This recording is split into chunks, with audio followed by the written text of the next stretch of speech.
Sometimes the smallest acts of kindness change us in ways we never expect. When we open our hearts to help another living soul, we discover something profound about ourselves that we never knew existed. In the harsh desert of New Mexico Territory in 1883, Cowboy Thomas Riley was riding home when he spotted something that would change his life forever. There, caught in a cruel hunter's trap, was a magnificent golden eagle, its wing badly injured and its fierce eyes filled with pain. Most men would have ridden past, but Tom saw something in that bird's gaze that he couldn't ignore. He carefully freed the eagle from the trap and took it back to his modest ranch, not knowing this simple act of mercy would lead to an extraordinary bond. Over the following weeks, Tom nursed the wounded eagle back to health, watching as the proud creature slowly learned to trust him. But just as the eagle was ready to return to the wild, a devastating storm threatened everything Tom held dear. Would the bond between man and bird prove strong enough to save them both? Before we jump back in, tell us where you're tuning in from, and if this story touches you, make sure you're subscribed, because tomorrow I've saved something extra special for you. The morning sun cast long shadows across the high desert of New Mexico Territory as Thomas Riley guided his chestnut mare, Buck, along the dusty trail toward home. At 45, Tom carried himself with the quiet confidence of a man who had weathered life's storms and emerged stronger, though perhaps more solitary. His weathered hands, scarred from years of ranch work, held the reins with gentle authority, while his pale blue eyes scanned the endless expanse of sage, brush, and red earth that had become both his sanctuary and his prison. 3 years had passed since Sarah's death, and the small ranch nestled in the valley below still felt too empty without her laughter echoing from the kitchen window. Tom had built that 2-room adobe house with his own hands back in 1875, dreaming of the children who would fill its rooms with joy. But tuberculosis had claimed Sarah before those dreams could take root, leaving Tom to tend the modest spread of cattle and horses with only Buck for companionship and the wind through the cottonwoods for conversation. The ranch sat 15 miles south of Santa Fe, far enough from town to discourage casual visitors, but close enough for Tom to make the weekly trip for supplies and news. He preferred it that way.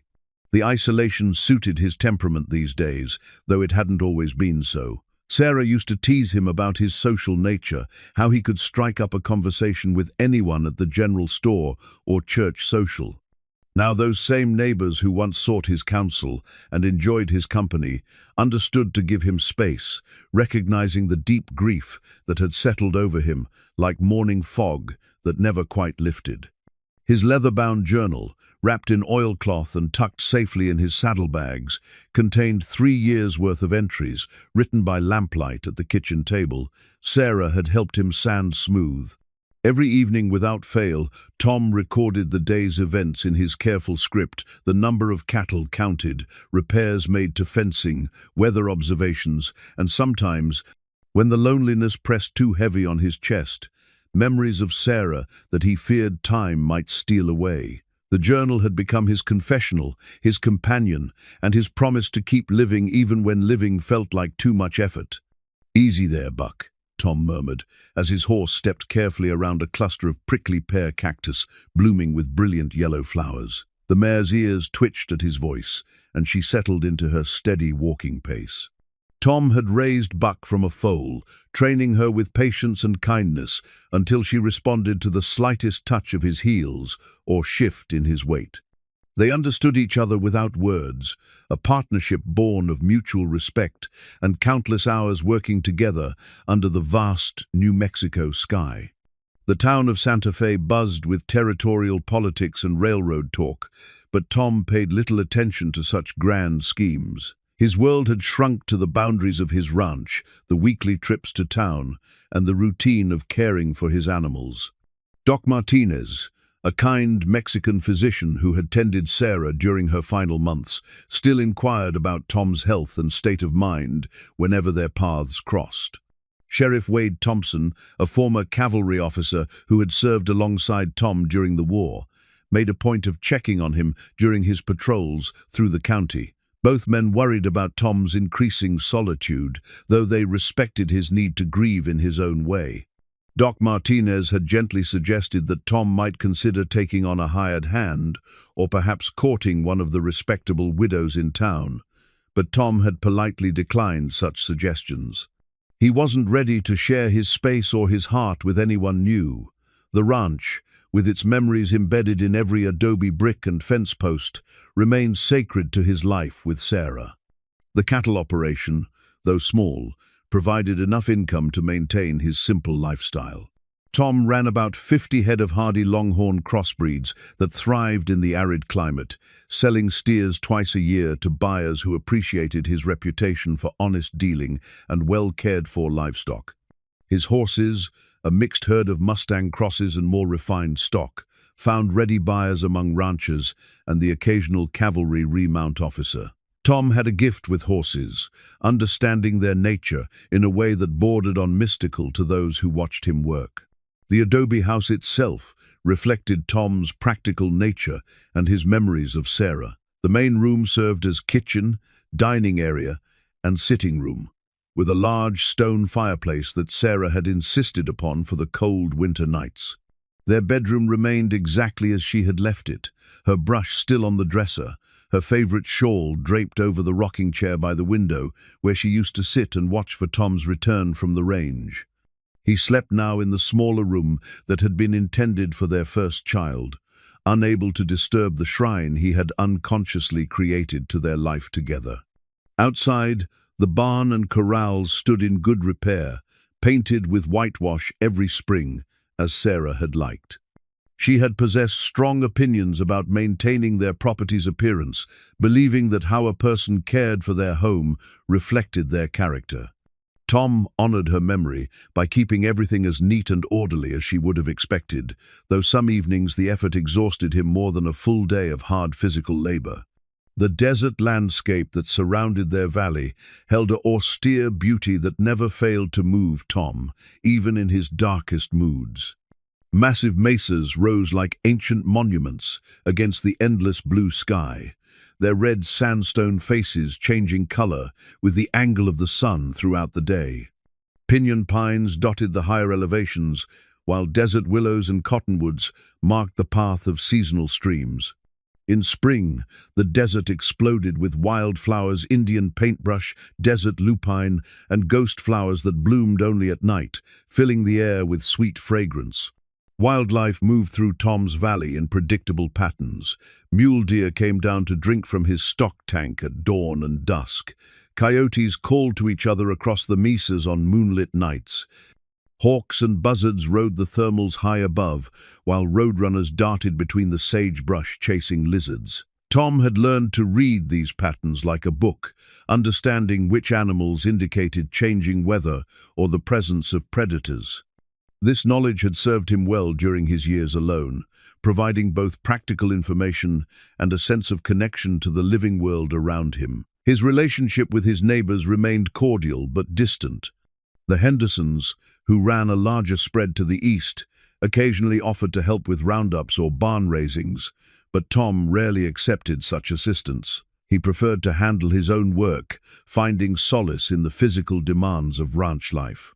The widow Martinez, no relation to Doc Martinez, had made subtle overtures about sharing Sunday dinners or attending church socials together, but Tom had gently discouraged such possibilities without giving offense. As Buck picked her way along the familiar trail, Tom's thoughts turned to the supplies he carried in his saddlebags: coffee, flour, salt, a few pieces of hard candy that reminded him of treats Sarah used to enjoy. The routine of these weekly trips anchored his weeks, providing structure to days that might otherwise blur together in an endless cycle of solitary work and quiet evenings. Soon he would unsaddle Buck, tend to his other animals, and settle into another evening with his journal and his memories, unaware that this particular homeward journey would alter the course of his carefully ordered life in ways he could never have imagined.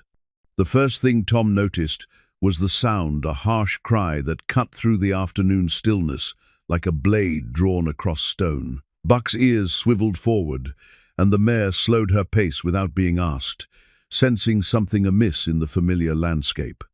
Tom straightened in his saddle, scanning the terrain ahead, where the trail curved around a massive boulder formation that rose from the desert floor, like the ruins of some ancient cathedral. There it was again, that desperate cry, weaker now but unmistakably the call of a bird in distress. Tom had spent enough years in the wilderness to recognize the difference between normal wildlife sounds and the unmistakable voice of suffering. Buck snorted softly and tossed her head, picking up on Tom's heightened attention. He urged her forward with a gentle touch of his heels, following the sound around the bend in the trail. What he saw made him pull Buck to an immediate halt, his heart clenching with a mixture of anger and sorrow that surprised him with its intensity. There, perhaps 30 yards off the main trail, among a cluster of juniper trees, a magnificent golden eagle struggled against the cruel embrace of a wire snare. The trap had been cunningly placed near what appeared to be the remains of a rabbit kill, and the eagle's fierce hunger had led it directly into the hunter's device. Tom dismounted slowly, his movements deliberate and calm, despite the fury building in his chest. The eagle was a fully mature bird, its wingspan easily 7 feet when extended, with the rich golden-brown plumage that gave the species its name, gleaming dully in the afternoon light. One powerful wing beat frantically against the wire that held it fast, while the other hung at an unnatural angle, clearly damaged by the bird's desperate attempts to free itself. Blood stained the golden feathers where the wire had cut deep, and the eagle's fierce yellow eyes blazed with pain and defiant rage. As Tom approached, the eagle fixed him with that piercing gaze, and he felt something pass between them, a moment of recognition perhaps, or simply the acknowledgement of one wild thing by another. The bird did not increase its struggles at his approach, but seemed to assess him with an intelligence that bordered on human. Tom had encountered golden eagles before, during his years on the frontier, but never at such close range, and never under such circumstances. "Easy there, friend," Tom murmured, his voice barely above a whisper. "I'm not here to hurt you." The eagle's head tilted slightly, and Tom could swear the magnificent creature understood his intention, if not his words. He knelt slowly beside the trap, studying the configuration of wires and springs that held the bird captive. It was a cruel device, designed to tighten with each movement, slowly strangling or crushing whatever creature was unfortunate enough to trigger its mechanism. The craftsmanship was expert, but heartless, the work of someone who viewed wildlife as nothing more than a source of feathers and meat for market.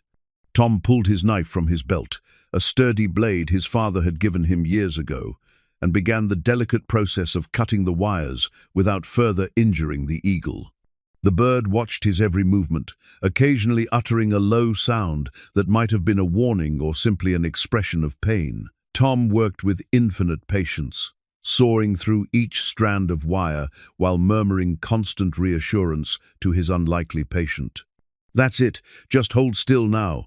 I know it hurts, but we'll have you free in just a moment." The damaged wing proved to be the most challenging aspect of the rescue. The wire had wrapped around the joint where wing met body, and the eagle's struggles had pulled it tight enough to cut through feathers and into the flesh beneath. Tom could see bone through the wound, and his experience treating injured livestock told him this was a serious injury that might never heal properly in the wild. As he worked, a single golden feather drifted free from the eagle's damaged wing, catching the afternoon breeze and settling on the ground beside Tom's knee. He paused in his cutting to pick it up, struck by its perfect beauty, the way the light seemed to live within its golden surface, the precise construction of barb and barbule that allowed flight. This feather represented everything. The eagle was freedom, power, grace, and seeing it separated from its owner by violence and cruelty stirred emotions in Tom that had lain dormant for too long. The last wire parted with a sharp snap, and the eagle was suddenly free. Tom expected the bird to immediately attempt flight, but instead it simply stood there, testing its damaged wing with careful movements while never taking its eyes from his face. The wing clearly would not support the bird's weight. The injury was too severe for immediate flight, but the eagle's spirit remained unbroken. Tom sat back on his heels, considering his options. The right thing, the sensible thing, would be to leave the eagle here and let nature take its course. A wild creature belonged in the wild, and interfering with natural processes rarely ended well for either animal or human. But as he looked into those fierce yellow eyes, Tom found himself remembering Sarah's gentle hands, caring for injured animals they had found. Over the years, baby rabbits fallen from nests, cats hurt by coyotes, once even a young deer with a broken leg that she had nursed back to health in their barn. What would she do? He asked himself, knowing the answer even as he spoke the words aloud. The decision made itself. Tom carefully removed his jacket and spread it on the ground beside the eagle. The bird eyed the garment suspiciously but did not retreat as Tom slowly, gently coaxed it to step onto the makeshift stretcher. The eagle was heavier than he had expected, its body dense with the muscle required for soaring flight, and he could feel the bird's rapid heartbeat through the layers of fabric. "Buck's going to love this," Tom muttered, as he approached his horse with his unusual burden. The mare rolled her eyes and sidled nervously, but her trust in Tom overcame her instinct to flee from the predator he carried. Tom managed to secure the eagle in front of his saddle, wrapping his jacket around the bird to keep it calm and prevent further injury to the damaged wing. The ride home seemed to take forever. Tom kept Buck to a careful walk, mindful of his passenger's condition and the stress that the eagle must be experiencing. The bird remained remarkably still during the journey, perhaps understanding that cooperation offered its best chance for survival, or perhaps simply exhausted by pain and the morning's ordeal. As they approached the ranch, Tom's mind raced ahead to the practical considerations of caring for a wild eagle. He would need to set up some kind of enclosure, find appropriate food, and somehow treat that damaged wing without getting himself torn apart by talons designed to kill prey much larger than rabbits. The eagle's feet, he had noticed, were formidable weapons, each toe ending in a curved black talon as sharp as any knife blade. But beneath these practical concerns lay something deeper, a stirring of purpose that Tom had not felt since Sarah's death. For 3 years he had been going through the motions of living, caring for his ranch and animals with competent efficiency, but no real engagement. Now, faced with this creature's desperate need, he felt something awakening in himself, a sense that perhaps there was still room in his life for hope and healing, even if it came in the most unexpected form. The eagle shifted slightly in his arms as they reached the barn, and Tom looked down to meet that fierce, golden gaze once more. In those eyes, he saw his own reflection, and perhaps something more, the possibility that healing might be a gift they could give each other. Tom converted the old feed room at the back of the barn into a makeshift recovery ward, spreading fresh straw thick on the floor and positioning wooden crates to create a sheltered corner where the eagle could rest without feeling exposed. The bird had allowed itself to be placed in this sanctuary with surprising docility, perhaps sensing that its survival depended on accepting help from this strange, gentle giant who spoke in soothing tones and moved without threatening gestures. The first challenge came with treating the wing injury. Tom had dealt with wounded livestock before, but nothing had prepared him for the delicate precision required to clean and dress wounds on a creature whose natural instinct was to defend itself with razor-sharp talons. He found himself thinking of Sarah and the calm patience she had shown when nursing sick animals back to health during their years together. Sarah's medicine kit still sat on the shelf in their bedroom, a small wooden box lined with faded blue fabric that contained the remedies she had collected over the years: tincture of iodine, rolls of clean cotton bandaging, small bottles of laudanum for pain, and packets of herbs she had dried herself. Tom had not touched the kit since her death, but now he carried it to the barn with reverent hands, knowing she would have wanted her healing supplies used for this purpose.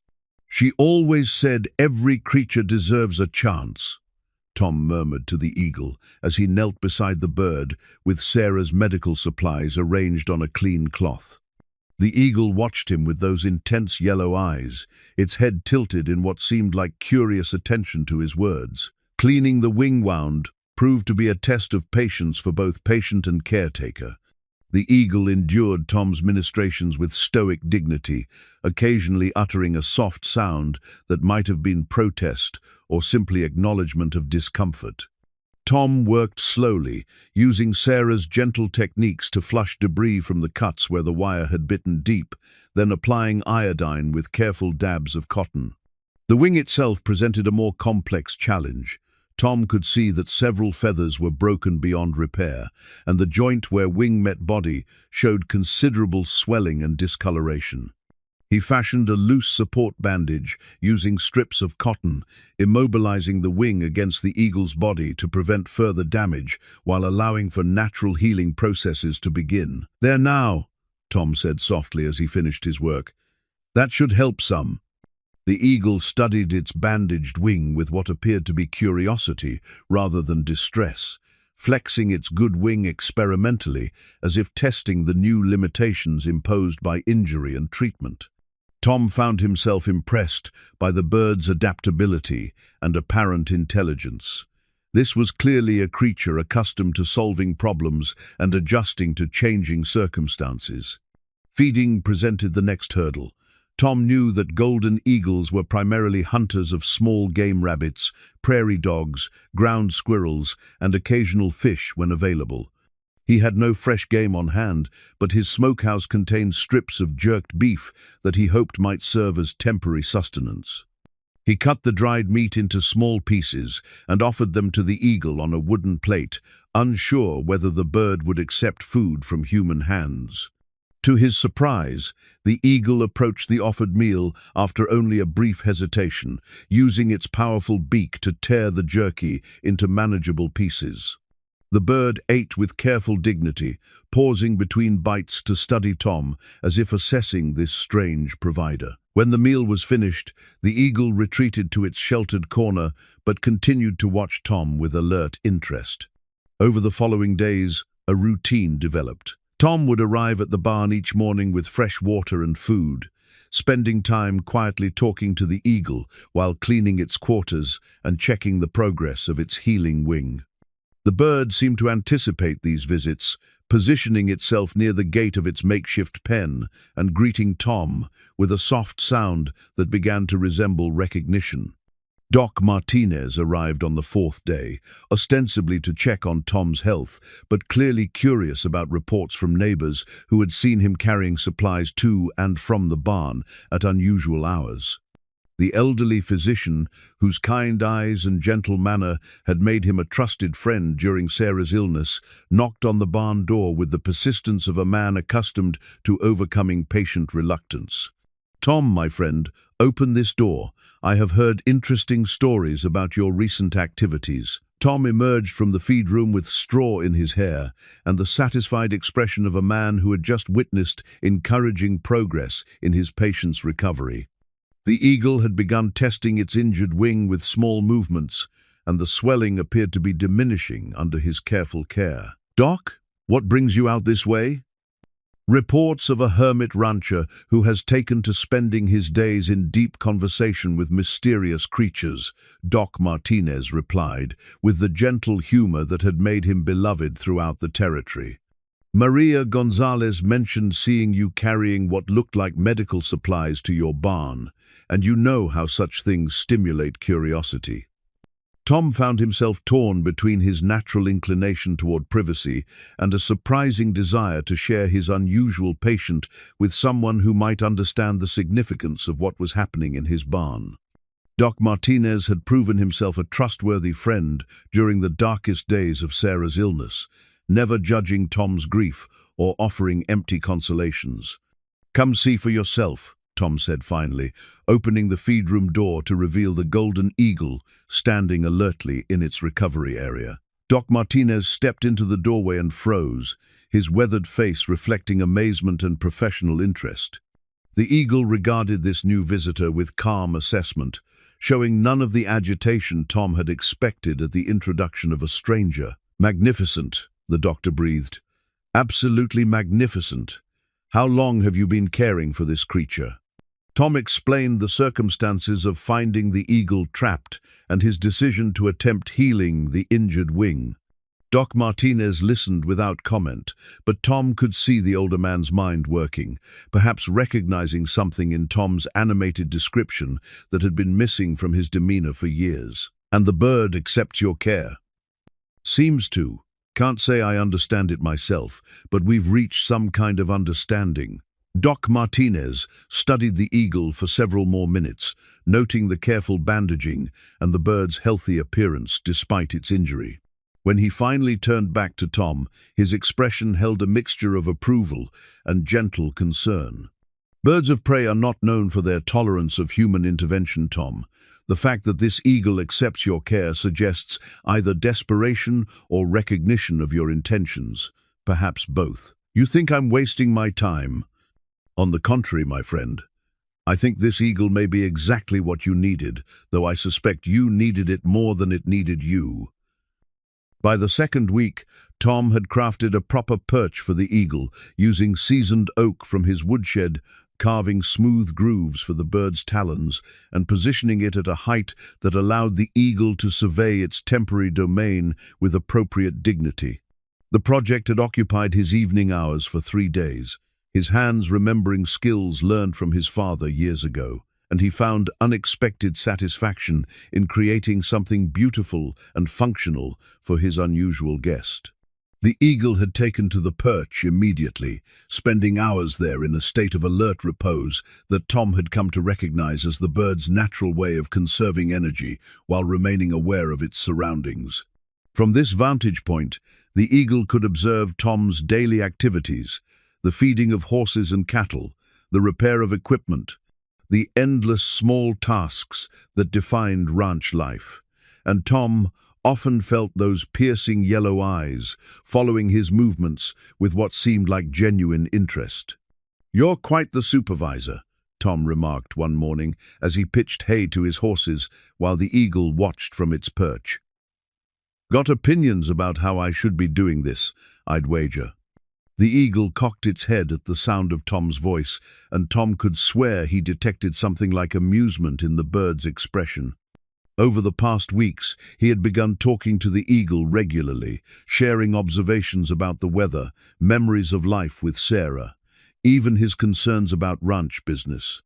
The bird proved to be an excellent listener, never interrupting or offering unwanted advice, simply maintaining that steady, intelligent attention that somehow made Tom feel less alone than he had in months.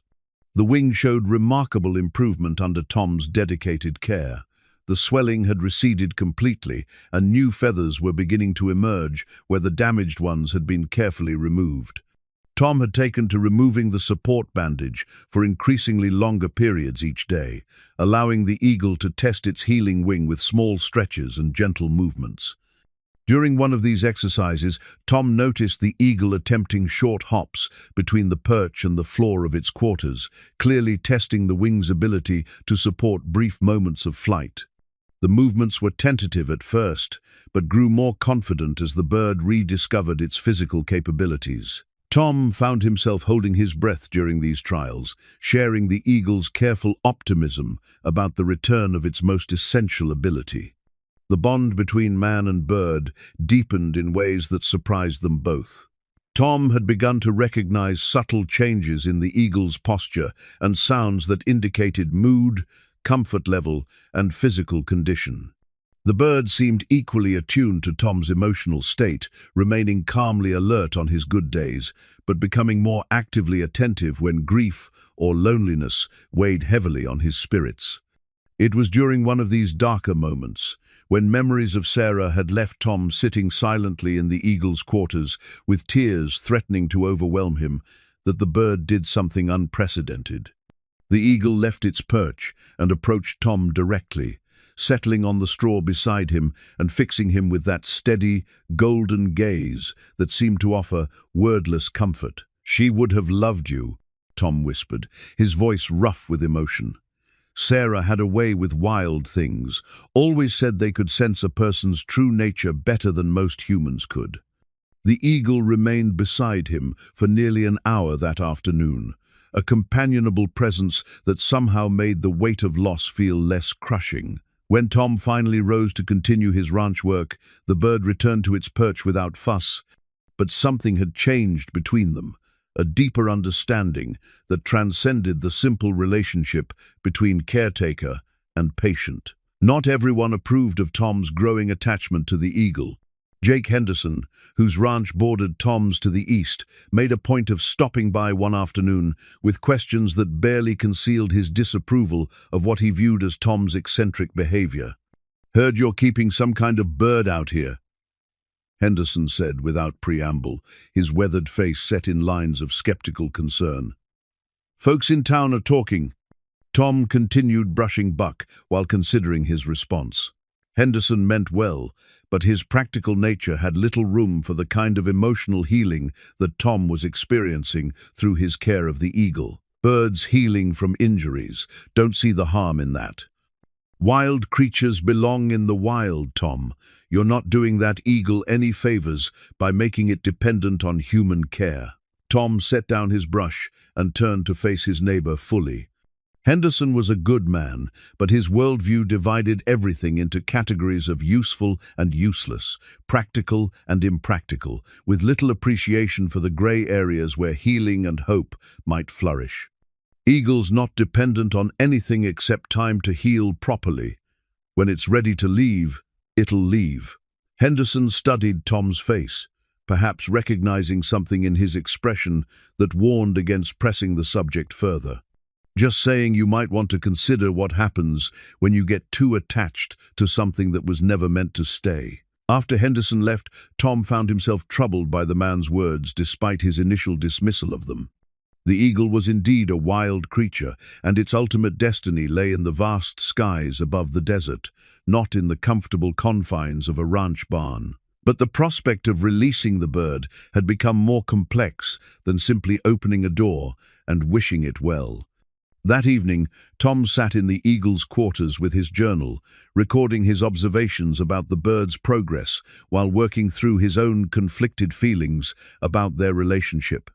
The eagle watched him write, occasionally uttering soft sounds that Tom had learned to interpret as expressions of contentment or mild curiosity. "You've got me thinking in circles," Tom admitted to his feathered companion. "Part of me wants to keep you here forever, safe and cared for. But I know that's not what you need, and it's probably not what I need either." The eagle tilted its head, fixing Tom with that intense stare that always made him feel as though the bird understood far more than should be possible. In the lamplight, the golden feathers seemed to glow with inner fire, and Tom was struck again by the magnificent wildness of the creature he had taken into his care. As he wrote in his journal that night, documenting the eagle's continued recovery and his own growing awareness of the approaching day when they would have to part, Tom realized that Henderson's warning had contained an unintended truth. He was becoming attached to the eagle, but perhaps that attachment was exactly what both of them needed, a bridge between the isolated grief that had defined his recent years and whatever lay waiting beyond the careful boundaries of his solitary existence. The third week brought remarkable changes to the eagle's condition and behavior. The damaged wing had healed to the point where the bird could achieve sustained flight within the confines of the barn, soaring from perch to rafter with increasing confidence and grace. Tom had enlarged the eagle's living space, opening the feed room into the main barn area to provide more room for these practice flights. And he spent long minutes each day simply watching the magnificent creature rediscover its aerial abilities. During these flight sessions, Tom felt something approaching awe as he witnessed the eagle's natural mastery of movement through three-dimensional space. The bird's wings, fully extended, created shadows that swept across the barn floor like passing clouds, and the soft whisper of feathers cutting through air became a sound Tom associated with hope and healing. Yet beneath his admiration lay a growing recognition that each successful flight brought them closer to the inevitable moment of separation. The eagle had grown comfortable enough with Tom's presence to allow him to sit quietly in the barn during these practice sessions, and Tom found himself spending entire afternoons there, sometimes reading from his journal, sometimes simply enjoying the companionable silence broken only by the gentle sounds of wings and the occasional soft call from his feathered friend. He had begun to think of the bird as Gabriel, though he had not spoken the name aloud, somehow feeling that naming the eagle might make their eventual parting even more difficult. Weather patterns across the territory had begun to shift toward the violent extremes that characterized late summer in the high desert. The morning air carried hints of distant storms, and Tom's barometer showed the kind of pressure drops that typically preceded the massive thunderstorms that could turn arroyos into torrents and flatten anything not substantial enough to withstand their fury. A telegraph message from the territorial weather station in Santa Fe had arrived with his weekly mail, warning of severe weather systems moving in from the southwest. Tom studied the weather warning with growing concern, not just for his ranch and livestock, but for the timing of Gabriel's recovery. The eagle was clearly ready for release. Its wing had regained full strength and flexibility, its appetite had returned to normal levels, and its behavior showed increasing signs of restlessness that Tom recognized as the bird's natural desire to return to its wild territory. But releasing Gabriel into the path of approaching storms would be tantamount to condemning the bird to almost certain death. The internal conflict this created troubled Tom more than he cared to admit.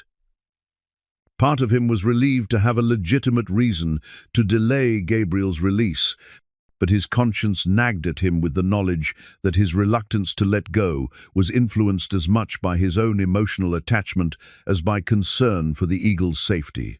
He had grown accustomed to having a purpose beyond the routine maintenance of his ranch, and the prospect of returning to his previous solitary existence felt suddenly unbearable. Gabriel seemed to sense Tom's inner turmoil. The eagle had begun exhibiting behaviors that Tom interpreted as gentle challenges to his authority, perching near open barn doors and gazing longingly at the sky beyond, calling out in response to the cries of wild eagles passing overhead and showing increasing restlessness during the evening hours when wild raptors typically began their hunting activities. "You want to go, don't you?" Tom said one evening as he sat on a hay bale watching Gabriel pace back and forth along a high rafter. The eagle paused in its movements and fixed Tom with that penetrating stare, and Tom felt certain he saw understanding in those golden eyes.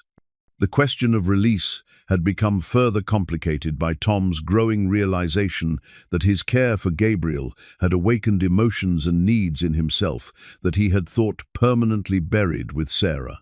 The daily routine of caring for another living thing, the satisfaction of nurturing something back to health, the simple comfort of companionship, even the wordless companionship of a wild bird, had reminded him of aspects of himself that had been dormant during his years of grief-imposed isolation. He found himself thinking about Sarah differently now, remembering not just the devastating loss of her death, but the joy and purpose their life together had brought him. Gabriel's presence had somehow given him permission to access those positive memories without being overwhelmed by the pain of loss, and he began to understand that healing might be possible even for wounds as deep as the one carved by Sarah's death. One afternoon, while Tom was repairing a section of corral fencing damaged by his restless cattle, Gabriel surprised him by leaving the barn entirely and perching on the corner post of the corral where Tom was working. The eagle had never ventured so far from its sanctuary, and Tom froze in place, uncertain whether this represented progress or the beginning of Gabriel's natural departure. The bird remained on the fence post for nearly an hour, watching Tom work with apparent interest while periodically scanning the horizon with the alert attention of a creature reacquainting itself with the vast world beyond the barn. When Tom moved to a different section of fence, Gabriel followed, hopping from post to post with casual ease, maintaining his supervisory position throughout the afternoon's work. "So now you're a foreman," Tom observed with amusement, noting how Gabriel seemed to inspect each repair with the critical eye of an experienced ranch hand. The eagle cocked its head at Tom's voice, and Tom could swear he detected something like humor in the bird's expression. That evening brought an unexpected visitor in the form of Sheriff Wade Thompson, whose weathered face and formal bearing could not entirely conceal his genuine concern for Tom's well-being. Thompson dismounted from his bay gelding with the careful movements of a man whose back bore the accumulated aches of too many years in the saddle, and his eyes immediately noted Gabriel's presence on the corral fence. "Evening, Tom. Heard interesting reports about your recent activities." Tom set down his tools and wiped his hands on his work shirt, recognizing in Thompson's tone the careful neutrality of a lawman investigating something that might or might not require official attention. The two men had served together during the war, and their friendship was built on mutual respect and shared experiences that needed no explanation. "Evening, Wade. What kind of reports?" Thompson nodded toward Gabriel, who regarded the sheriff with calm interest but showed no inclination to retreat. "Reports of a man keeping dangerous wildlife on his property without proper permits or containment." Tom felt a flash of anger at the implication that Gabriel represented any kind of threat, but he recognized Thompson's position and the political pressures that must have prompted this visit. Someone had complained, probably Henderson or one of the other neighbors who viewed Tom's attachment to the eagle as evidence of declining mental stability. "Bird's been healing from injuries, haven't been keeping it against its will." "I can see that," Thompson replied, studying Gabriel with the appreciative eye of a man who understood both wildlife and the law. "Question is whether you've got proper authority to rehabilitate wild eagles. Territorial government's been cracking down on people who take in protected species." The conversation continued for several more minutes, with Thompson explaining the bureaucratic requirements for wildlife rehabilitation while making it clear that his personal opinion differed significantly from the official position he was required to represent. Eventually, they reached an understanding that Gabriel's release would occur within the next few days, weather permitting, and that no formal charges would be filed, provided the situation was resolved promptly. After Thompson departed, Tom sat in the barn with Gabriel perched nearby, contemplating the strange turns his life had taken over the past month. The eagle had brought him unexpected joy and renewed purpose, but it had also forced him to confront the reality that healing and growth required risk, the risk of caring for something that could be lost, the risk of opening his heart to new possibilities, the risk of moving beyond the familiar boundaries of grief into whatever uncertain territory lay ahead. As if sensing his thoughts, Gabriel moved closer and fixed him with that steady, golden gaze that had become such a source of comfort over their weeks together. In those eyes, Tom saw reflected not just his own need for companionship, but the wild, untamed spirit that belonged to the vast sky and endless desert beyond the safe confines of the ranch. Tomorrow, or the next day, or whenever the weather cleared, he would have to find the courage to open the barn door and watch Gabriel disappear into the distance, carrying with him whatever healing they had given each other during their brief time together. The fourth week brought Gabriel to full recovery, and Tom could no longer deny the evidence before his eyes. The eagle's wing showed no signs of weakness or limitation. Its appetite had stabilized at the robust level of a healthy wild raptor, and its behavior demonstrated increasing urgency to return to its natural territory. Gabriel had begun calling to wild eagles that passed overhead, receiving answering cries that seemed to pull at something deep in the bird's genetic memory of freedom and flight. Tom's internal struggle intensified as the day of release approached.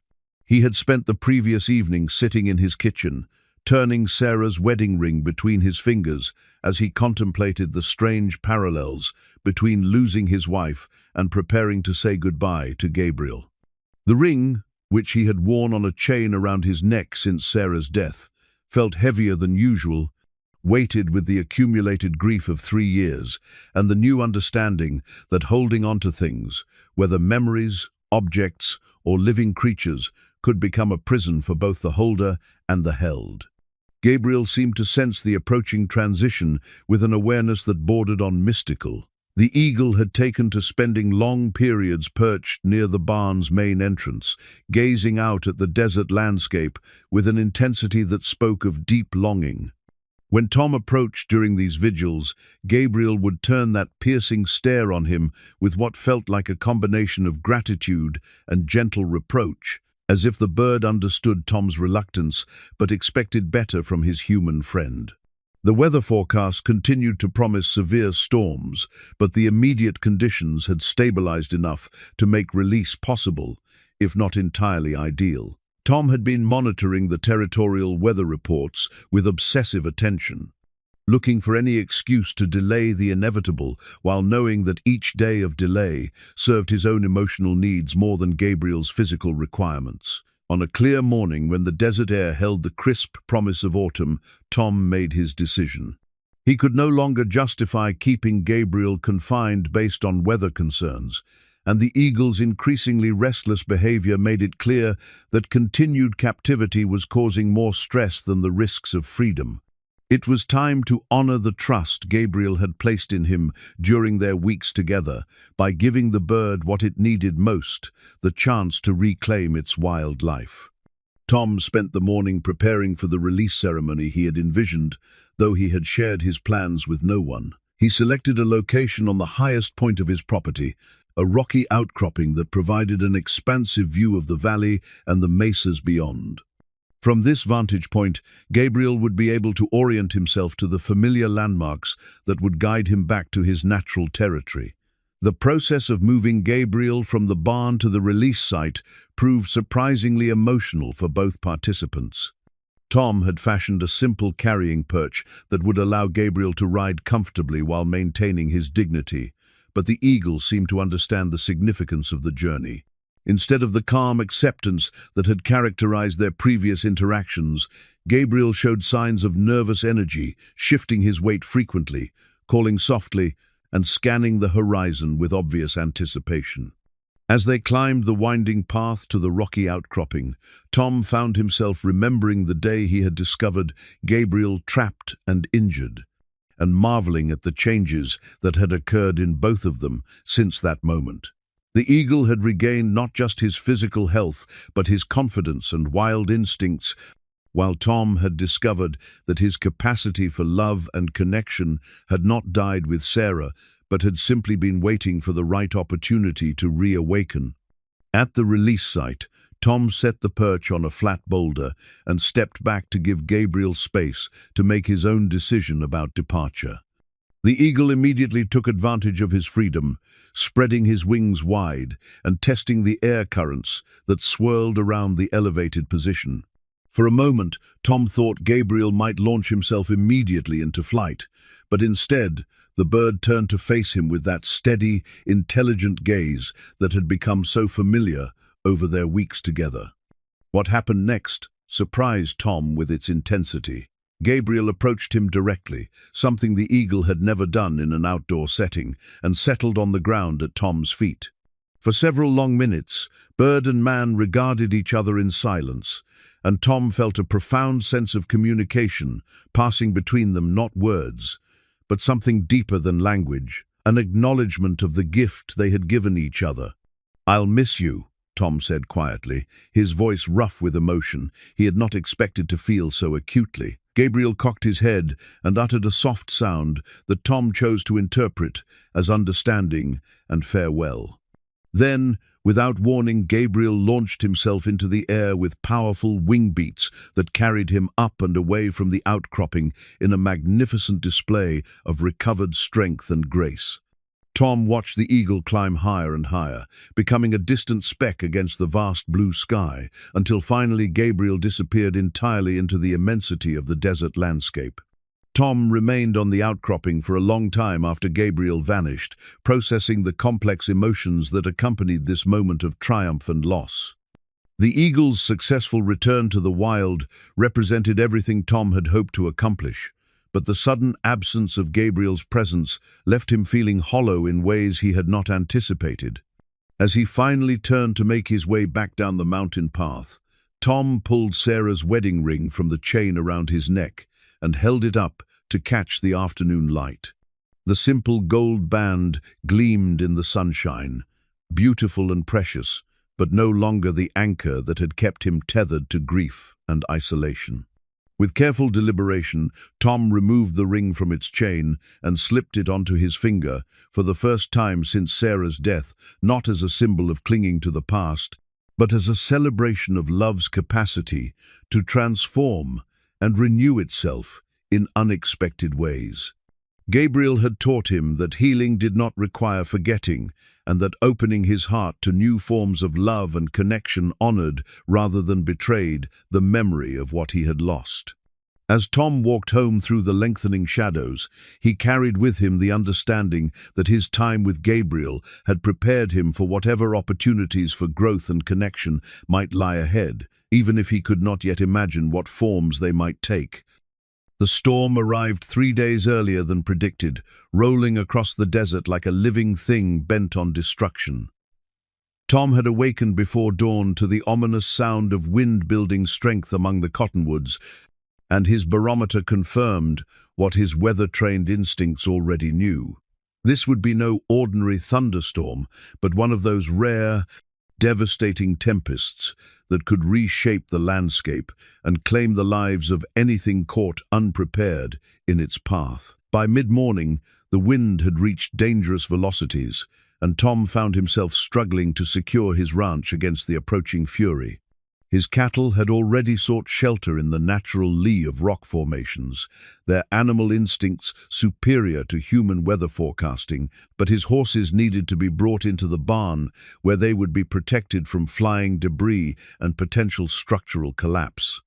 As he led the last of his horses across the yard, a movement in the sky caught his attention. High above the ranch, fighting against winds that should have made flight impossible, Gabriel struggled to make his way toward the barn. The eagle's magnificent flying abilities were no match for the chaotic air currents that preceded the storm, and Tom watched in horror as Gabriel was repeatedly battered by gusts that sent him tumbling across the sky like a leaf in a hurricane.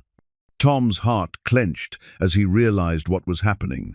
Gabriel had not simply returned to visit his former refuge. The eagle was seeking shelter from a storm that threatened to destroy everything in its path. The bird's wild instincts had brought him back to the one place where he had found safety and care, and Tom felt a surge of protective emotion that surprised him with its intensity. But as Tom struggled to reach the barn himself, fighting against wind that threatened to knock him off his feet, the broken ranch gate, its latch mechanism damaged by the storm's early fury, swung wide open with a crash that echoed like gunfire across the valley. Through that gap rode 3 men on lathered horses, their faces masked by bandanas and their weapons drawn with the casual efficiency of experienced criminals. The leader, a lean man with cold eyes and a scarred face that spoke of violence both given and received, surveyed Tom's property with obvious satisfaction. Behind him rode 2 younger men whose nervous energy and frequent glances at their leader marked them as followers rather than initiators, dangerous but lacking the focused malevolence that radiated from their commander. "Well, well," the leader called out over the rising wind, his voice carrying the harsh accent of the Texas borderlands. "Looks like we found ourselves some shelter, boys, and a helpful local to make sure we're comfortable." Tom recognized the type immediately outlaws fleeing justice, probably from a failed robbery or worse, seeking refuge from both the law and the storm that would make pursuit impossible for days. His military experience during the war had taught him to assess threats quickly, and everything about these men screamed imminent danger to anyone who crossed their path. The leader dismounted and approached Tom with the swagger of a man accustomed to intimidating others into submission. His gun remained holstered, but his hand rested casually on its grip, a gesture designed to communicate threat without requiring actual violence yet. "Name's Jake Morrison," the man said with mock politeness. "These are my associates, Billy and Frank. We're going to be your guests for a spell, old man, at least until this blow passes over. Hope you don't mind the company." Tom's mind raced through his limited options. The approaching storm made flight impossible, and his own weapons were secured in the house, while these men were armed and obviously prepared for violence. His best chance lay in appearing cooperative while looking for opportunities to gain some advantage. But the presence of Gabriel added a complication that made any plan more dangerous. High above, Gabriel had managed to reach the relative calm near the barn's roof, but the eagle's position remained precarious as the storm's full fury approached.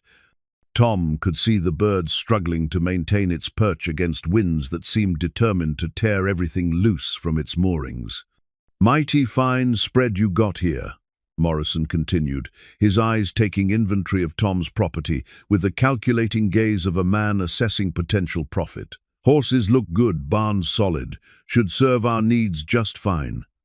Billy, the younger of Morrison's companions, pointed toward the barn with nervous excitement. "Boss, look at that bird up there. That's a golden eagle, ain't it? Worth good money to the right buyer." Tom felt ice form in his stomach as Morrison followed Billy's pointing finger and spotted Gabriel clinging to the barn roof. The outlaw's face lit up with the kind of predatory interest that Tom recognized as infinitely more dangerous than simple greed for horses or money. "Well, I'll be damned," Morrison said slowly. "That's one hell of a bird. Frank, you still got them leg chains in your saddlebags? Looks like we might have ourselves a bonus on this trip." The storm chose that moment to unleash its full power, sending all four men scrambling for the shelter of the barn as hail began pelting the ground with stones the size of hen's eggs. In the chaos of seeking cover, Tom managed to position himself between the outlaws and the ladder that led to the barn's loft, where Gabriel had finally found refuge from the worst of the wind. Inside the barn, Morrison's true nature revealed itself as the civilized veneer dropped away entirely. He struck Tom across the face with casual brutality, sending him stumbling against a stall door, while his companions secured the horses and began ransacking Tom's stored supplies. "Here's how this is going to work, old man," Morrison snarled, pressing the barrel of his revolver against Tom's temple. "You're going to provide us with food, shelter, and whatever else we need until this storm passes. Then you're going to help us catch that eagle up there, and after that, well, let's just say you won't be around to identify us to any territorial marshals." Tom forced himself to remain calm, despite the terror and rage that threatened to overwhelm his ability to think clearly. Gabriel was hidden in the loft above their heads, but the eagle's safety depended entirely on Tom's ability to keep these men from discovering exactly where their valuable prize had taken refuge. The storm raged around the barn with apocalyptic fury, trapping predator and prey together in a confined space where every sound echoed and every movement carried the potential for violence. Tom realized with crystal clarity that the next few hours would determine not only his own survival, but Gabriel's as well, and failure would mean the destruction of everything he had come to value in his carefully rebuilt life. The night passed with agonizing slowness, each hour marked by the relentless fury of the storm and the constant threat of violence from Tom's unwelcome guests. Morrison had positioned himself strategically near the barn's main entrance, his revolver never far from his hand, while Billy and Frank took turns maintaining watch and ransacking Tom's supplies with the methodical thoroughness of men accustomed to taking whatever they needed from those too weak to resist. Tom had been forced to sit with his back against a stall post, his hands bound with leather straps cut from his own tack, while Morrison questioned him about the ranch's resources, nearby neighbors, and most persistently, about Gabriel. The outlaw leader's interest in the eagle bordered on obsession, and Tom found himself walking a dangerous line between providing enough information to seem cooperative while revealing nothing that might make Gabriel's capture easier. "That bird's been living here how long?" Morrison demanded for the third time, his scarred face twisted with suspicion in the lamplight. Don't lie to me, old man. Wild eagles don't just hang around ranches for no reason. Bird was injured, Tom repeated, sticking to the basic truth while omitting details that might reveal the depth of his bond with Gabriel. Fixed its wing. Been hanging around since. Wild creatures do what they want. Morrison's backhand across Tom's jaw sent stars exploding across his vision, but he forced himself to show no reaction beyond the involuntary jerk of his head. Any sign of weakness would only encourage more violence, and he needed to stay alert for any opportunity to improve their situation. Above their heads, Gabriel remained hidden in the loft, but Tom could occasionally hear soft sounds that indicated the eagle's presence, the whisper of feathers against wood, the gentle scrape of talons on the barn's crossbeams. Each sound made his heart race with fear that the outlaws would notice, but the storm's constant noise provided excellent cover for Gabriel's movements. As dawn approached with no lessening of the storm's intensity, Morrison's patience began wearing thin. He had expected to be able to move on by morning, but the continued violence of the weather made travel impossible even for desperate men.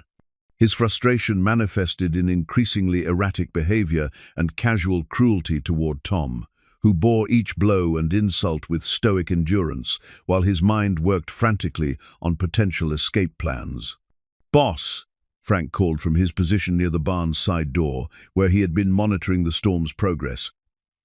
"Wind's still too strong for the horses. We try to move in this, we'll lose everything to the blow." Morrison cursed viciously and kicked at a bucket, sending it clanging across the barn floor. How much longer is this supposed to last? Tom had been asking himself the same question throughout the long night. Desert storms of this magnitude typically exhausted themselves within 12 to 18 hours, but the violence of this particular tempest suggested it might be one of the rare multi-day events that could reshape the entire region. If the outlaws were trapped here for several days, the chances of maintaining Gabriel's secrecy became vanishingly small. "Usually blow themselves out by afternoon," Tom offered, hoping to encourage Morrison's impatience while buying time for some kind of plan to develop. "This one's bigger than most, though." Billy had been exploring the barn's upper reaches with the restless energy of a young man unaccustomed to confinement, and Tom's heart nearly stopped when the outlaw began climbing toward the loft where Gabriel was hidden. Tom forced himself to remain motionless, knowing that any sign of concern would immediately focus Morrison's attention on whatever Billy might discover. "Lot of room up here, boss," Billy called down. "Could hide an army in this loft. Any sign of that eagle?" "Nah, but there's nesting material. Looks like something's been living up here regular-like." Tom felt sweat break out across his forehead despite the barn's cool temperature. Gabriel's makeshift nest, constructed from straw and cloth scraps Tom had provided during the eagle's recovery, would be obvious evidence of long-term human care if examined closely. If Billy investigated further, Gabriel's discovery would be inevitable. Morrison's eyes fixed on Tom with renewed suspicion. "Thought you said that bird just hung around sometimes. Sounds like it's been making itself at home." Before Tom could formulate a response that might deflect Morrison's growing interest, a new sound penetrated the storm's constant roar, the distant but unmistakable crack of gunfire. Morrison and his men froze, their attention immediately focused on the potential threat represented by armed men operating in the area despite the dangerous weather. "That came from the direction of the main road," Frank observed, his voice tight with nervous tension. "Could be a posse." Morrison's face went pale beneath its weathered tan. A posse brave enough to operate in storm conditions meant serious pursuit, probably federal marshals rather than local law enforcement. The kind of men who would not be deterred by weather or terrain, and who would shoot first when they finally caught up with their quarry. "How far to the road from here?" Morrison demanded, pressing his gun barrel against Tom's temple with enough force to leave an impression in his skin. Tom calculated quickly, weighing the advantages of truth against the potential for misdirection. 3 miles, maybe 4 in this weather, trails treacherous when it's wet. More gunshots echoed across the valley, closer now, and definitely moving in their direction. Morrison began pacing frantically, his earlier confidence replaced by the desperate energy of a cornered animal. His companions looked to him for leadership, but their faith in his abilities was clearly beginning to waver under the pressure of approaching justice. "We need that eagle," Morrison said suddenly, his voice carrying the manic intensity of a man whose plans were disintegrating around him. "Bird like that's worth enough to buy us safe passage to Mexico. Maybe set us up for life if we find the right buyer." Tom's blood ran cold as he realized that Morrison's desperation had elevated Gabriel from opportunistic prize to essential asset. The outlaw leader was now emotionally invested in capturing the eagle, which meant he would stop at nothing to achieve that goal. In the loft above, a soft sound indicated that Gabriel was moving, perhaps responding to the tension and raised voices below. Tom held his breath, praying that the eagle would remain hidden until some opportunity for escape presented itself. But time was running out, and the approaching gunfire meant that whatever was going to happen would happen soon. Morrison turned to Billy with sudden decision. "Get up there and find that bird. Use whatever it takes, but bring it down alive." As Billy began climbing toward Gabriel's hiding place with eager determination, Tom realized that the moment of truth had finally arrived. Within minutes, Gabriel would be discovered, and Tom would be forced to watch helplessly as the magnificent creature who had restored his faith in life's possibilities was reduced to a commodity in the hands of violent men. Unless he could find some way to turn the situation to their advantage, everything he had gained from his relationship with Gabriel would be destroyed by the very forces of cruelty and greed that had originally brought them together. Billy's boots scraped against the wooden ladder rungs as he climbed toward the loft, each step bringing him closer to Gabriel's hiding place and sealing the fate that Tom had desperately hoped to avoid. In the dim light filtering through the barn's high windows, Tom could see Morrison's scarred face, twisted with anticipation and greed, the outlaw leader's eyes fixed on the loft opening, as if he could will the golden eagle into submission through sheer force of desire. "Take your time up there, boy," Morrison called to Billy. "That bird's worth more than everything else on this ranch combined. Don't damage the merchandise." Tom's mind raced through calculations of distance, timing, and opportunity. His father's Colt revolver lay hidden beneath a loose floorboard near the barn's eastern wall, placed there years ago as insurance against exactly this kind of situation. The weapon was loaded and functional, but reaching it would require getting past Morrison and Frank, while somehow creating enough distraction to mask his movements. The odds were impossibly long, but Gabriel's discovery was now inevitable unless Tom acted immediately. The first cry that echoed from the loft was Billy's, a shout of surprise and pain that suggested Gabriel had not gone quietly into captivity. The sound was followed by a tremendous crash as something heavy hit the loft floor, then Billy's voice again, higher now and edged with fear. "Boss, this thing's fighting like a demon. It's got talons like razors." Morrison cursed and started toward the ladder, but before he could climb up to assist his subordinate, Gabriel himself appeared at the loft opening. The magnificent eagle spread his wings to their full, impressive span, his golden feathers catching what little light penetrated the storm-darkened barn, and fixed Morrison with that fierce stare that Tom knew so well. For a moment, the tableau held outlaw and eagle measuring each other across the space of the barn while the storm raged outside, and Tom held his breath in desperate hope that somehow Gabriel might escape this confrontation. Then Gabriel did something that sent shockwaves through every person present. The eagle launched himself directly at Morrison with a hunting cry that echoed through the barn like the voice of avenging justice itself. Morrison stumbled backward, raising his arms to protect his face as Gabriel's talons raked across his chest and shoulders. The outlaw's revolver discharged wildly as he fell, sending a bullet ricocheting off the barn's stone foundation, while Gabriel wheeled in the air and prepared for another attack.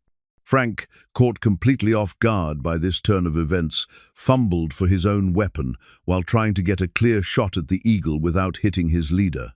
In the chaos of Gabriel's assault, Tom saw his opportunity.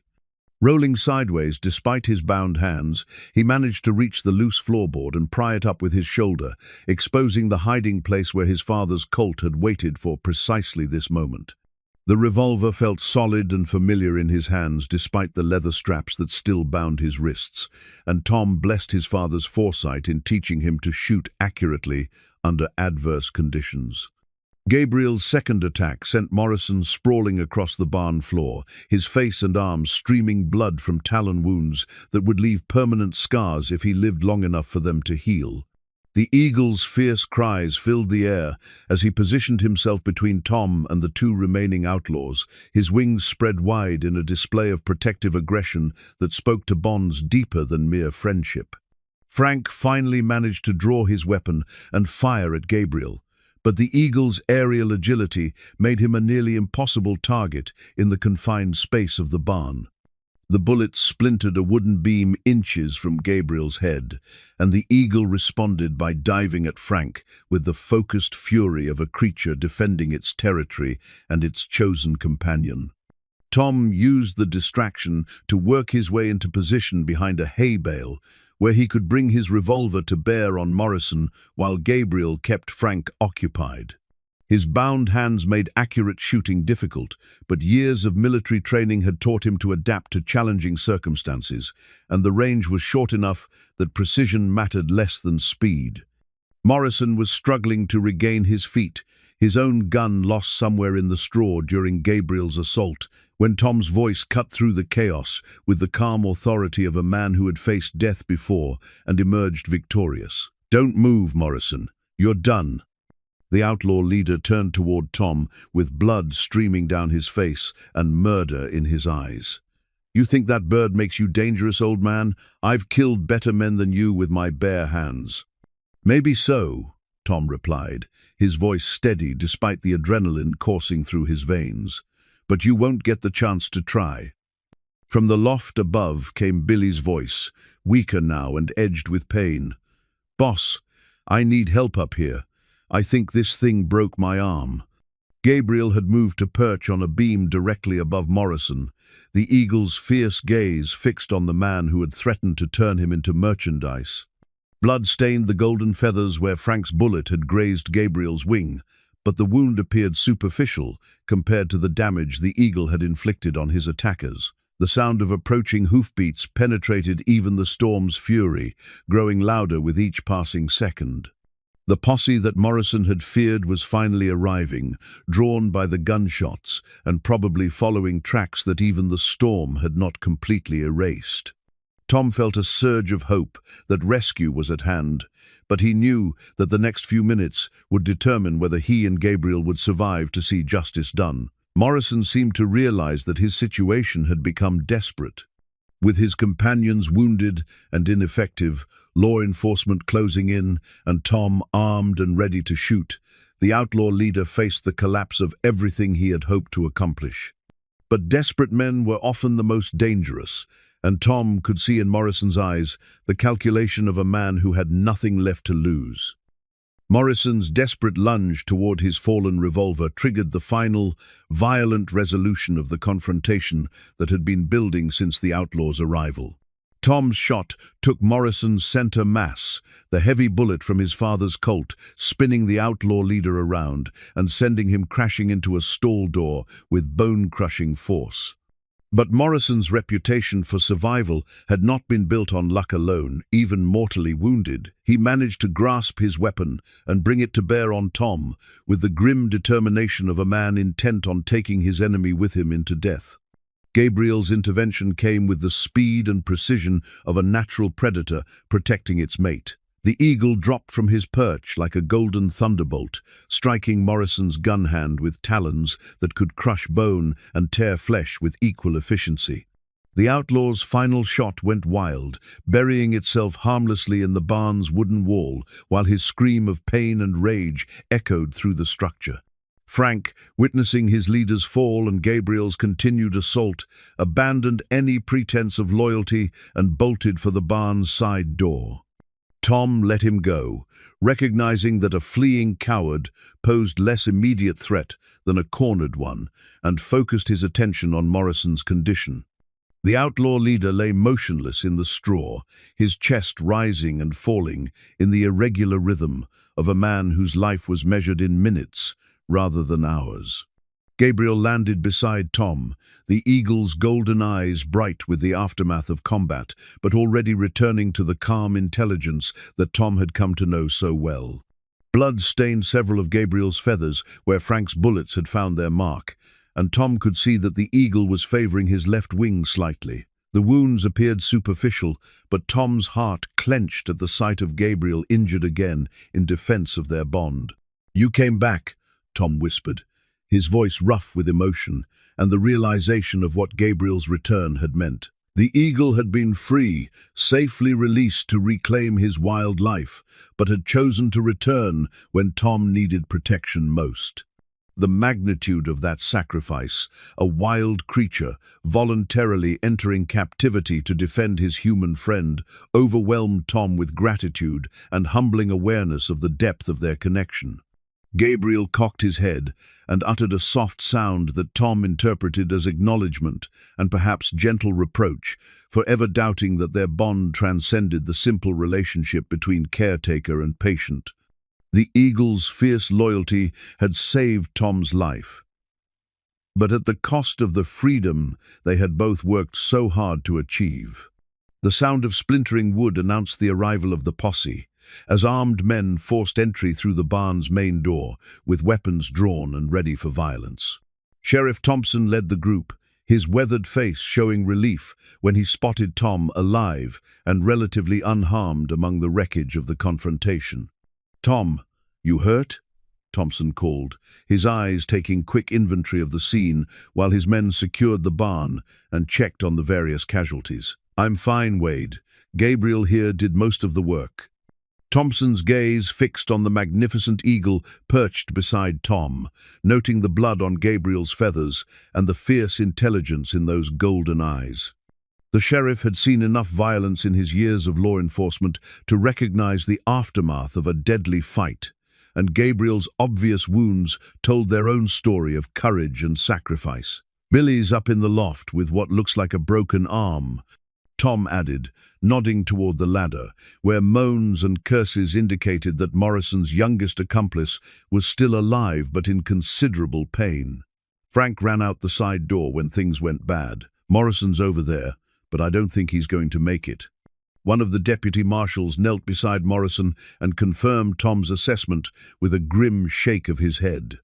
The outlaw leader's breathing had become increasingly labored, and the pool of blood beneath his body suggested massive internal damage that no frontier medicine could address. Morrison's eyes remained open and aware, but the fight had gone out of him entirely. As the lawmen secured the scene and tended to the wounded, Tom turned his attention to Gabriel's injuries. Using strips torn from his shirt and water from his emergency supplies, he began cleaning the bullet wounds with the same gentle care he had shown during Gabriel's original recovery. The eagle submitted to this treatment with patient dignity, occasionally wincing when Tom's ministrations encountered particularly tender areas. "That's one hell of a bird you've got there," Thompson observed, watching Gabriel's calm acceptance of medical attention with obvious admiration. "Never seen anything like what just happened. Most wild creatures would have run at the first sign of trouble." Tom looked up from his work on Gabriel's wing, meeting Thompson's curious gaze with complete honesty. "He's not mine, Wade. Never was. He chooses to be here. Chooses when to leave and when to come back. Today, he chose to save my life." Thompson nodded slowly, understanding passing between the two men who had shared enough dangerous situations to recognize the rare bonds that could form between unlikely companions. The sheriff had seen men die for their horses, their dogs, even their cattle in extreme circumstances, but he had never witnessed a wild eagle voluntarily enter combat to defend a human friend. Gabriel finished his inspection of Tom's bandaging work and settled beside him with the relaxed posture of a creature whose duty had been fulfilled. The eagle's presence provided comfort that went beyond the physical protection he had offered. Gabriel represented proof that love and loyalty could transcend the boundaries of species, circumstance, and expectation. As Morrison drew his final rattling breath, and Billy was helped down from the loft, with his arms splintered and his face pale with shock, Tom realized that the violent confrontation had fundamentally changed his relationship with Gabriel once again. The eagle had proven that their bond was strong enough to overcome even the most powerful wild instincts. But Tom understood that such sacrifice demanded reciprocal commitment. Gabriel had given up his freedom to save Tom's life, and Tom would spend whatever time they had together, ensuring that the eagle never regretted that choice. Whether Gabriel remained at the ranch permanently or continued to come and go as his wild nature dictated, Tom knew that their connection had been sealed by blood and battle in ways that would endure for both their lifetimes. The storm that had trapped them all together was finally beginning to weaken, its fury spent against the enduring strength of the high desert landscape. Through the barn's windows, Tom could see patches of blue sky appearing between the racing clouds, promising that the worst of nature's violence had passed. But the changes wrought by this day would endure long after the last raindrops had soaked into the thirsty earth. Thompson finished securing the scene and approached Tom with the satisfied expression of a lawman whose long pursuit had finally reached a successful conclusion. "We've been tracking Morrison's gang for 3 weeks, ever since they hit that bank in Albuquerque. You and your eagle here just closed the books on some very bad men." Tom nodded but found his attention drawn more to Gabriel's steady breathing and the gentle warmth of the eagle's presence beside him than to the abstract satisfaction of justice served. Morrison and his men had been swept from their lives as completely as the storm would be swept from the desert, leaving behind only the deeper understanding of what truly mattered in the brief span of years allotted to any living creature. As the posse prepared to depart with their prisoners and their grim cargo, Tom carefully lifted Gabriel and carried him toward the house where proper medical supplies waited. The eagle's trust in accepting this assistance spoke to the complete restoration of their partnership, and Tom felt his heart fill with gratitude for the unexpected gifts that life could offer to those patient enough to recognize them when they appeared. 6 weeks after the storm, Tom sat on his front porch in the golden light of early evening, watching Gabriel soar in wide circles above the valley with the effortless grace that marked a fully recovered bird of prey. The eagle's wounds had healed cleanly under Tom's careful attention, leaving only faint scars beneath the golden feathers and perhaps a deeper wariness that would serve Gabriel well in future encounters with the unpredictable nature of human beings. Their relationship had evolved into something neither man nor eagle could have anticipated during those first tentative days of healing in the barn. Gabriel came and went according to his own mysterious schedule, sometimes disappearing for days at a time to hunt in the vast wilderness beyond the ranch, but always returning to perch on the corral fence or the barn roof where Tom could see him and take comfort in his presence. Tom had come to understand that this arrangement suited them both perfectly. Gabriel retained his essential wildness and freedom while choosing to share part of his life with the human who had given him a second chance at flight. For Tom, Gabriel's voluntary returns provided ongoing proof that love freely given would be freely returned, and that healing was a gift that multiplied when shared between willing hearts. The leather-bound journal lay open on Tom's lap, its pages filled with careful observations about Gabriel's behavior, the changing seasons, and the gradual transformation of his own emotional landscape over the months since that day on the desert trail when their paths had first crossed. Tonight's entry would record Gabriel's successful hunt of a large jackrabbit that afternoon, executed with the kind of precision that marked a raptor in perfect health and full command of his abilities. But the journal contained more than simple observations of wildlife behavior. Tom had begun recording memories of Sarah with a clarity and joy that had been impossible during the dark years immediately following her death. Gabriel's presence had somehow given him permission to remember the laughter and love they had shared without being overwhelmed by the pain of loss, and Tom found himself able to honor his past while remaining open to whatever possibilities the future might hold. The ranch itself bore subtle signs of renewal that reflected Tom's changing state of mind. The house showed fresh paint on its adobe walls, and Sarah's garden had been replanted with herbs and flowers that attracted hummingbirds and butterflies. Tom had even begun accepting occasional invitations to town social functions, though he still preferred the quiet companionship of his animals and the vast beauty of the desert landscape. Doc Martinez had become a regular visitor, drawn initially by professional curiosity about Gabriel's recovery, but remaining because of his genuine friendship with Tom and his fascination with the bond between man and eagle. The elderly physician had witnessed enough of life's mysteries during his long career to appreciate the healing that could occur when two wounded souls found each other at exactly the right moment. "That bird has done more for your health than all my medicines combined," Doc Martinez had observed during his most recent visit, watching Gabriel perform aerial acrobatics that seemed designed purely for the joy of flight. Sometimes the best medicine comes in the most unexpected packages. Tom had nodded in agreement, understanding that Gabriel represented far more than companionship or even friendship. The eagle embodied the principle that healing was possible even from the deepest wounds, that trust could be rebuilt even after betrayal, and that love could take forms that transcended the conventional boundaries of human experience. As the sun settled toward the western horizon, painting the desert mesas in shades of red and gold that rivaled Gabriel's magnificent plumage, Tom rose from his chair and walked to the edge of the porch. Above him, Gabriel folded his wings and dropped in a controlled dive that brought him to a perfect landing on the corral fence, where he settled with the satisfied air of a creature well pleased with his day's activities. "Good hunting today," Tom observed, noting the eagle's full crop and relaxed posture.